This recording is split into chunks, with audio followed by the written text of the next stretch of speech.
Welcome to missionary biography. December 11, 1932 సంవత్సరంలో హోరెస్ Newton Ellen గారు మరణించారు. వీరు ఒక అమెరికన్ డిప్లొమాట్, మిషనరీ మరియు వైద్యుడు. 1807 నుండి 1905 వరకు కొరియాలో నివసించారు. న్యూటన్ గారు వైద్యునిగా కొరియాలోనికి ప్రవేశించారు. అక్కడ మిషనరీలు, సువార్థికులు బోధించడం చట్ట ప్రకారం విరుద్ధము.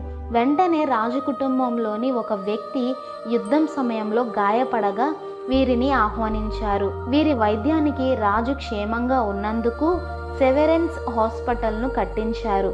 న్యూటన్ గారు ప్రధాన బాధ్యతను వహించారు. అలా వైద్య పాఠశాలను ప్రారంభించారు. ప్రతి ఒక్కరికి క్రీస్తు సువార్తను తెలియజేశారు.